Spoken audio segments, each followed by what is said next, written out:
me, Michele, on the streetlights on the corner. City vibes got a story. Feel the beat, don't ignore me.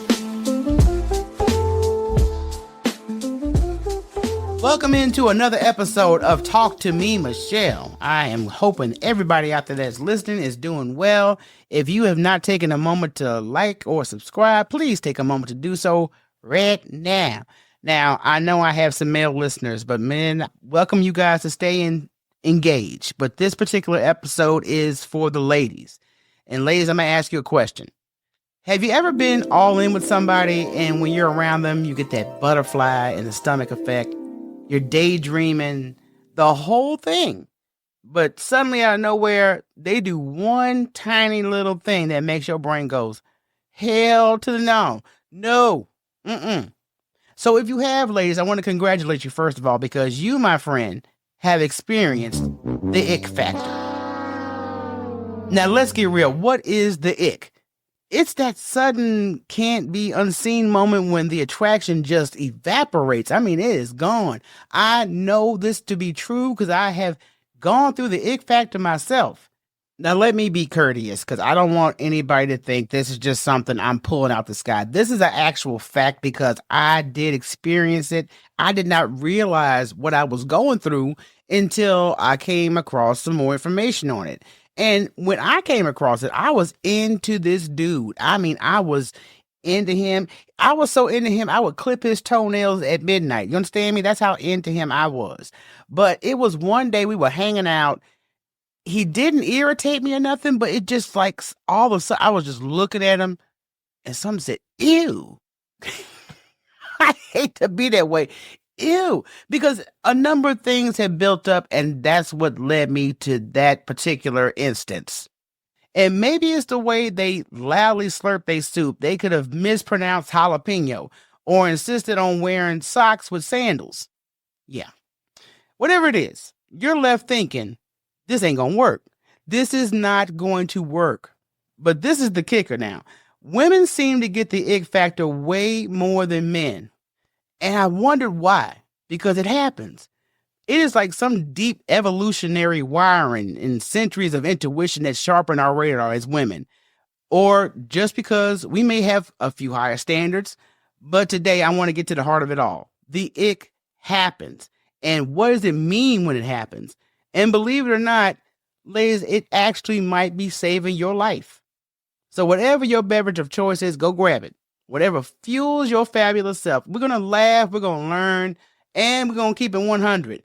By the end of this episode, you'll not only understand the ick, but you'll probably be laughing at your own moments when your brain screamed, abort mission, abort, abort. All right, ladies, let's talk about why the ick isn't just your brain being extra. It's actually a survival tool. It's a courtesy of evolution. Yes, your ancestors might have been side-eyeing bad behavior before it was cool. Now, back in the day, like way back, getting the ick wasn't about the cringe-worthy text messages or somebody eating boneless wings with a fork. Nope. It was about the survival, evolutionary. Psychology says that women developed this instinct to avoid partners who were, let's say, less than ideal for the whole keeping the species alive type of thing. If a guy showed signs of poor health, he couldn't protect his family, or was about as dependable as the weatherman in April, your great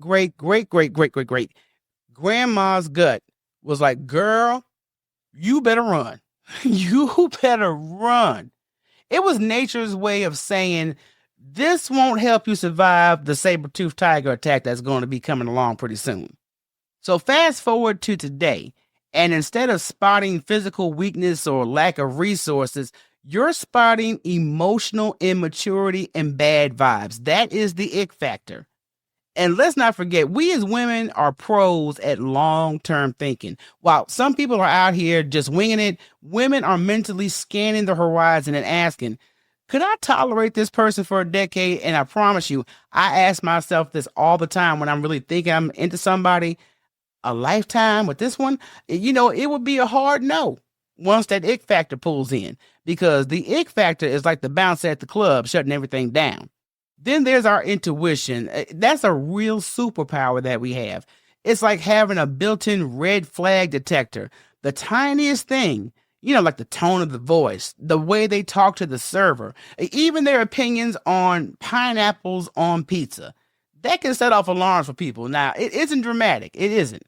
But is it necessary? Absolutely, it is necessary because intuition doesn't miss. So next time you feel this ick factor creeping in, remember, it's not just a mood killer.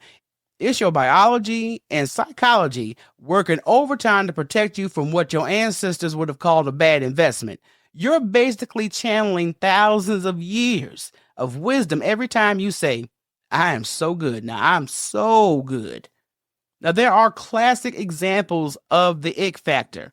Shall we? So, ladies, I know you've been there. You're vibing with someone. Things are going well. Then, boom. One little thing sends your attraction into a witness protection program. You don't ever want to see them again. So the common moments you have with the ick factor, number one, is bad hygiene. Nothing says nope like noticing they have dirt under their nails. They got this mysterious odor going on that it shouldn't be mysterious. I should only be smelling like soap and cologne. The laugh. It's fine until it sounds like a dying seal. Then suddenly you're calculating how to end that date early. Then, the laugh is so hideous that everybody that you are around while you're dining is looking at you. Overly clingy behavior. When they are texting you, WYD every 15 minutes or act like you're oxygen on day 2 of knowing them, sir, you got to relax. You got to relax. And unnecessary arrogance. Look, I like confidence. Confidence is sexy. But if you bragging about your high school football days, that was like back in what time? 2005? I'm good. Weird eating habits. If they slurping, they chewing loudly. This is wild. They cutting spaghetti with scissors. Yes, it is out there, y'all. I'm telling you. That's just like, okay, yeah, we're going to wrap this up. Now, here's where it gets interesting because for women, the ick factor is like a symphony of signs. It's not just one thing. It's the combination of things like the bad hygiene, how they said, I don't really like dogs. Follow them leaving like a 10% tip. Women are detail oriented. So we stack the offenses like we playing Jenna blocks up in this piece until it comes crashing down. That's when we like, yeah, I figured all them bricks wasn't going to hold. Men, for some reason, their tolerance is different. He may notice the same things, but instead of him running for the hills, he's probably thinking, nobody's perfect. Ladies, you've seen it because his girlfriend is out here roasting marshmallows with her bare hands, and he's just happy to be there. Men are more visual, and women are more vibe-driven.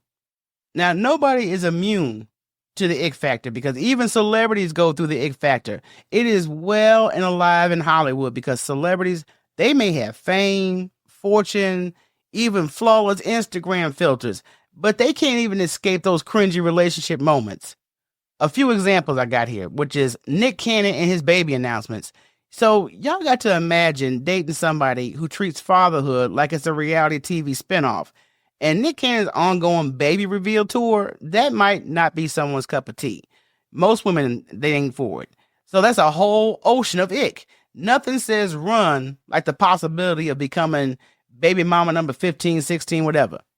And as much as I love Leonardo DiCaprio, if you over 25, you've basically expired with him. It's a dating philosophy like a walking ick. Because, dude, can you maybe aim for relationships that last longer than a TikTok trend? Some women have higher standards, sharper instincts, and probably have saved themselves a lot of headaches by letting the ick take the wheel. Men, y'all might want to borrow a page from my playbook. Trust me, it will save you from dating someone who drinks milk with every meal. All right, let's get into the tea. Because if we're talking about the ick, we have to talk about how society messes with our heads at the same time when it comes to relationships. Because society loves to tell women to be picky, but not too picky. We're supposed to find someone who is just good enough and settle down. But heaven forbid we actually trust our instincts when it comes to feeling like something is off. Like he interrupts every 5 seconds. That's how men are, sweetie. No, we're not doing that. And meanwhile, men are out here with standards as flexible as yoga instructors. They're not even bombarded with messages like, don't wait too long, your biological clock is ticking. Instead, they're told to live up and settle down when they feel like it. So, what's the result? Women are navigating this weird tightrope between social pressures and their instincts screaming. So, girl, you got to do better. So, you can't let society run how you think it should go. And here's something else that women have that we shine in. We have got this built-in radar again. It's emotional compatibility. If something feels slightly off, whether it's the way he side-eyes the waitress or he can't hold a conversation for longer than 5 minutes, we pick up on that quick. That heightened emotional awareness is why we are so good at spotting red flags, even when they're camouflaged as he's just having a bad day. And let's face it, the world has trained us to anticipate drama. So when we get that gut feeling, we're not overreacting. We're proactively saving ourselves from heartache, awkward holiday dinners, and the years of did you take the trash out arguments. Now, men do get the ick. They do. But you don't hear about it as much because men don't call it the ick. They just say, I wasn't feeling it, or they just ghost them. For men, it's often about the surface level stuff. Maybe she talks too loud, she may not like sports, or does something that can't explain, but they know they don't like it. For men, it's often about surface level stuff. Maybe she talks too loud, she don't like sports, or does something that they can't explain, but they know they don't like it. But here's the kicker. Men seem to hit the pause button on the ick way more than we do as women. They stick around even if the vibes are off. They just hope it gets better. But women, we out the door at the first sign of someone mispronouncing anything. So while women are out here dodging these emotional landmines like a ninja with precision, men are more like, I'm going to see where this goes just to see. But spoiler alert, fellas, it doesn't go anywhere good. I'm going to tell you right now. Let's normalize listening to our gut. We need to listen to our gut. That's why it is there. Life is too short to settle for anything less than amazing. Let's talk about how the ick factor isn't just your brain being dramatic. It's your built-in protective shield, like Wonder Woman's bracelets, but you dating for your life. First of all, the ick factor is your bestie. It's the one that's whispering in your ear, girl, this ain't right. This ain't it. When you catch him wearing flip-flops to a nice restaurant or talking about his crypto portfolio way too much, it's not just about the surface level cringe. The ick is a defense system designed to keep you away from toxic or dead-end relationships. And I know I had the ick factor when I first started this podcast, and I talked about the guy I dated who was majorly into Comic-Con. That's all he would talk about. So I definitely got a major ick factor going on. And when your gut is waving red flags like the Olympics at the opening ceremony, the ick factor, it steps in and says, nope, not today.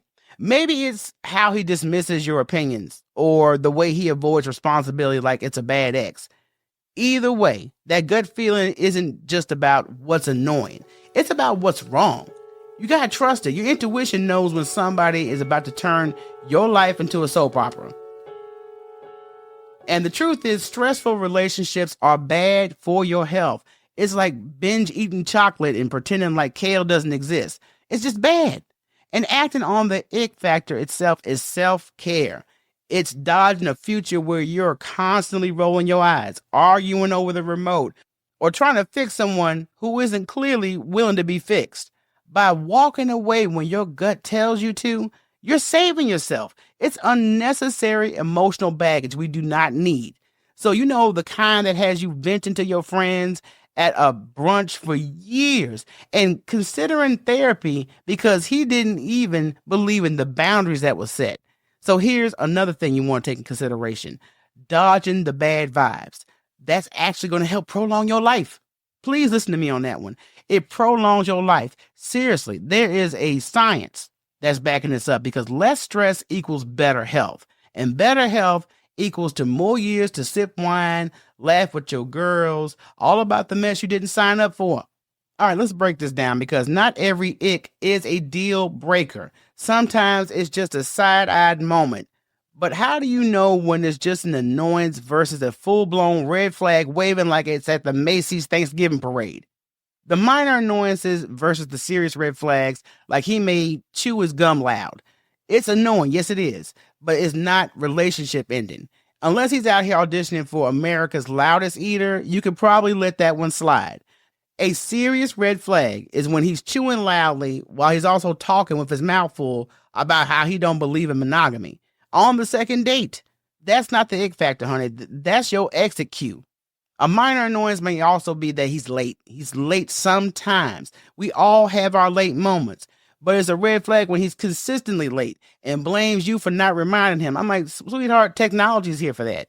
If you're too simple to set your alarm, I can't help you. That's called irresponsibility. And we don't have time for that kind of energy.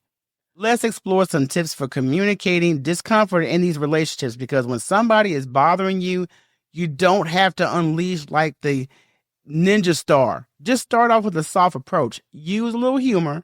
Like, if I had $1 for every time you forgot to text back, I'd be buying us dinner right now. This is keeping it light, but it gets to the point as well. You want to be direct, but not dramatic. Hey, it really bothers me when you show up late. Can we work on that, please? You want to stay calm, and as my girls say, we keep it classy. Set the boundaries. I'm happy to make plans, but I need you to respect my time. Simple, effective, and you have confidence when you're delivering the message.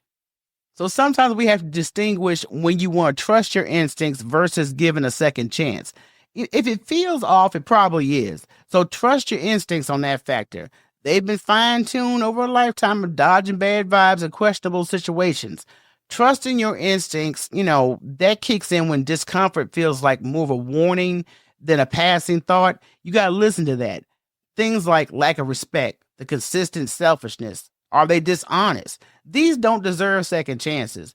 But if you do want to give a second chance, it's a one-time thing and they genuinely got to own up. Maybe they forgot your birthday. Maybe. Okay. Forgetting their own birthday, that's worth a laugh and a chance. At the end of the day, you got to trust yourself, because you know what's worth working through and what's not. Because life is too short. You cannot spend your life convincing yourself that these red flags are just quirky decor. So here's what we learned today about the ick, the ultimate relationship radar. The minor annoyances versus the red flags. Not every loud chew, funky dance move is a deal breaker. But if your gut is screaming, run. You need to listen. Keep in mind, it's also a protective mechanism. The ick isn't just petty. It's your brain's way of saying, this situation ain't worth the peace that you're going to be giving up. Please trust your gut. Your instincts are smarter than your friends, than your horoscope reading, and your mom's advice sometimes. You got to combine all this, because when it feels wrong, don't try to talk yourself out of it. And when you communicate like a boss. If something is bothering you, but it isn't the icky type of way, you got to say it with humor, confidence, and a little side of sass. The biggest lesson, though, ladies, is to know your worth. You're a whole queen out here. Don't settle for someone who makes you feel less than amazing just because society whispers. Maybe you're being a little too picky. Damn it, yes I am. Here's the tea. You deserve a partner who makes you feel cherished, supported, and a little giddy. So trust your instincts and honor your boundaries. And don't waste time on anyone who makes you question yourself. Thank you guys again for tuning into another episode of Talk to Me, Michele. I hope that you enjoyed this episode. So if you found it insightful, please share it with a friend and leave me a review on wherever you get your podcast. Make sure you tune in to the MBG Podcast Network, where other Black podcasters are continuing to spread Black excellence. And if you want to support this platform over here, you can do so at buymeacoffee.com/talktomemichele with 1L. Merchandise and contributions, all available, and I really appreciate it. And make sure you follow me on social media. Handle across everything is Talk to Me Michele, especially the YouTube, y'all. So until next episode, peace.